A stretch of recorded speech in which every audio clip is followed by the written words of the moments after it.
welcome back. I'm delighted to, in this half of Village in Motion, to introduce our social worker from Neighborhood 1. This is Stephanie Rheinheimer. Hey, Marcia. How are you this morning? I'm quite all right. How are you? I'm just fine, and I understand there's a celebration going on this month. There is indeed. I don't know, maybe we haven't made it well enough known, but social work is actually Social Work or National Social Work Month. Wow. And so residents who have lived here for many years probably remember that each social worker likes to have a mini celebration for their neighborhoods. So if you're okay with it, I'll go ahead and share the dates that we have coming up. Please do. So Elena, who is the social worker in the Hunters Crossings buildings, is actually having her get together today. It's going to be from 2 to 3 in the, I guess they call it the Hunters Crossing cards area where the piano is out, Yes, kind of off of the lobby. So she encourages all of the residents that are in her buildings to come see her today. It's a celebration of, social work as a profession, but also a chance each year for us to socialize it formally with each of our residents. Yes, because there are certainly folks who have not met the social workers. Right. Yeah, exactly. So hers is today, again, from 2 to 3. So today is what, Friday, March 16th? And then mine, so I'm the social worker located in Town Center. Mine will be on Monday, which would be, I guess, March 19th. Now, I would like people to pay attention. I have been listening to feedback, so I scheduled it from 1 to 2 in the Town Center card room. That's for this coming Monday. But then I had an influx of calls letting me know that I was scheduling it at the same time as the coffee with the exec team. So I have, in an effort to try not to confuse everybody, I'm going to extend it. So instead of it just being from 1 to 2, it's going to be from noon to 2. So for those residents who want to go to coffee with Chandra and the team can come at the noontime hour, and then I'll just stay until 2 o'clock so that anybody who misses that announcement, I'll be there as I advertised, if that makes sense. Good for you. And I will be more diligent moving forward to make sure I check the calendar. Yes. And then Sue Frankie, who is the social worker in Village Square, probably our longest standing social worker of 13 years. She's going to have hers on Wednesday, March 28th. And I would say look for her flyer. What time? Well, it's usually in the afternoon, and it's usually in the Acatink room. That's the day of our Legacy Forum. Oh boy, well hopefully Sue knows that. So we'll be looking on the poster boards for hers, but that is the date of hers. So I imagine she did better than me in making sure it doesn't conflict. But so that is an opportunity again for folks to stop by just to get to know us. Maybe more personally ask us questions, and for us to get a chance to know people as well. So I personally really look forward to it. It's my first one since I came here. Yes, you've only been here since October. That's correct, yeah. So I guess coming on 6 months or so, but so we'll see. All right, well that sounds very good. Anything else going on for Social Work Month? No, nothing in particular. I mean, as usual, we have our regular upcoming programs that I think we talk about every time we're here, with the memory fitness class coming up in April. But in particular, for a celebration this month, we're really just focusing on our get-togethers, just to be with our residents. Stephanie, is the brain train, when is that? We actually just had our last session. It would have been this week. So unfortunately, with the illness going around, we missed a couple of those. But the next time it comes around, hopefully we'll be in full swing. But yes, that has since ended. All right. I wasn't sure, because I knew with the shutdown, you shut down as well. Yeah. So you did not extend it. All right, well, what else have you got on your agenda this morning? Well, people are probably going to get tired when you and I are both on this together, but I always like to take a plug for our low vision group, just because it's become so near and dear to my heart, and I know that I feel you've grown in your excitement as well in helping to run the group, and so thought we would mention that a little bit today. So we will be meeting in April, the first Monday in April, which I think is the 2nd, and we actually have a speaker on the books. It's going to be a gentleman, Paul Burden, who will be talking about the Amazon Echo, which I understand you have one of. I do have one of. I do. The Amazon Echo it started out as a tower, about so big and about so high, and now there are some short short, fat, cheap versions of the Echo.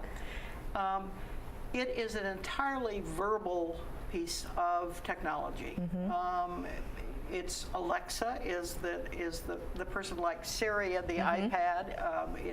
You talk to Alexa, and you can ask Alexa to do any number of things. You can say, Alexa, what's the weather?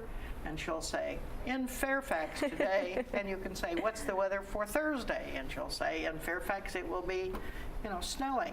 Do you ever torture yourself and ask what the weather is in Hawaii? Yes, I have. Not Hawaii's particularly, but I'll say, what's the weather if I'm, going to Boston? What's the weather in Boston? And she will tell me. I can ask her whether the Wizards played and what the score was. And she, in the middle of the game, she'll say, there are 3 minutes left in the second quarter and the score is. You can ask, what I use it for constantly is definition of words, or even pronunciation of words. If I'm not, or spelling. I'm a terrible speller, and so I will ask her how to spell something. Again, the fact that it's totally verbal is very helpful, of course, for low vision folks. Absolutely. And I also use her as an alarm. I'll say set the alarm for 8:15, and it's a very pleasant alarm. So it's a nice way to Doesn't wake jolt up. you awake. I think it will be so great for some of our folks to learn about it, because we often hear the members of our group talking about how low vision truly just impacts day to day, being able to function. And Alexa has a lot of practical uses. One thing I was thinking about was even ordering groceries. So instead of having to go to the grocery store, having to hold things close to look what they are, or trying to use a computer, you can actually verbalize and say, Alexa, put paper towels on my grocery list, and it works that way too.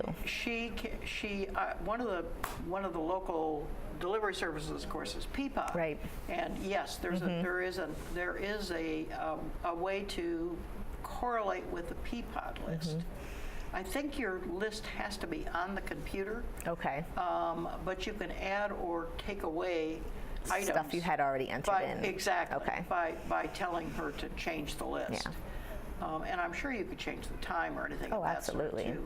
So, yeah, and I think part of you can also ask her how many miles to someplace and how to get to someplace. So she will give you directions as well, how long it will take to get there, that kind of thing. Stephanie, I think the truth is that most of us don't have real knowledge of everything Alexa can do. Right.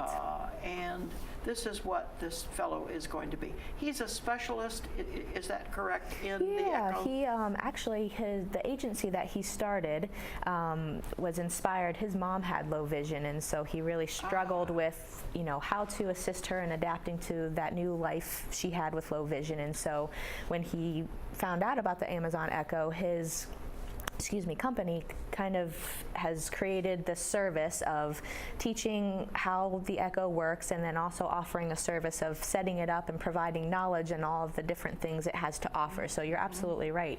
I mean, there are probably 2,000, I don't know what number he told me, functions of the Echo, and most people just used it for the things we talked about, grocery lists and whatnot. And so he's really going to be able to expand on the capabilities of the device and how to use it practically for folks who do have low vision. All right. Having programmed this thing, it has to connect to your Wi-Fi. And so when you set it up, and it is really difficult to set up. So he is offering a service of not just these specialized functions for low vision folks, but he's also saying that he will set it up for you. Right, and I think that alone is going to be hugely beneficial to everybody, just because you said it's not super user-friendly just to set it up. No, it is not user-friendly. I mean, it took me something like 9 hours to get everything set up. And finally, then it really didn't work right, and I ended up having to, get help from the IT Ultimately, person here. anyways, right. Yeah, exactly. But once it is set up, I mean, it's very user-friendly. It really is just initiating it. So. Well, it's also a fairly low-cost item. I mean, I think the short version is something like maybe $60. In fact, I think I think that's right, and even over Christmas time, I think they had sales for like $30. I was going to say, I think it actually went for 30.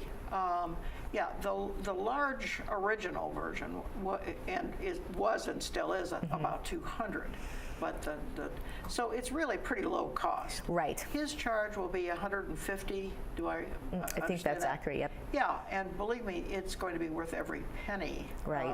Of that. Well, and if you think about it, you know, last month we had some of the low vision products, such as magnifiers. Those run in the thousands, high hundreds, and so if you think about this, the service of having it set up and the product alone is going to be cheaper than some of the other things that we have brought to the group previously. So, I wonder if Alexa also could read your emails. I think so. I hope I'm not misspeaking, but I do feel that being able to read things out loud is in her capabilities as well. Yeah, I would certainly think so, because they're when you set them up, you can actually set up a connection. Right. Between your computer Right. and your iPad and your phone and Alexa. Right. So I think she could probably access all of those things. Boy, it is a new world. It is very interesting and really thrilling for low vision people to be able to use this technology. So our task is just taking away the stigma of, oh, I can't learn this, and really show how, Right. you know, get excited. It can really be a benefit to you, and don't be turned off just because it's a new technology. No, and this is really simple. You just say, Alexa, what is, and she speaks. Right. I mean, that's as complicated as it gets. So it really is very simple once it's set up. Right. Simple to use and very helpful. Well, Stephanie, I see that our time is about up here. Is there anything you'd like to leave us with? I mean, it sounds cliche, but I love the fact that I feel so at home here already at Green Spring. The residents and staff are just so welcoming, and I do feel that it's just a great place to work, and so want to continue to voice my satisfaction, and hopefully I am being a good use to people already, and will continue to do so as I'm here. Absolutely, absolutely you are. You've been a wonderful addition to the social work team, and we appreciate you being here.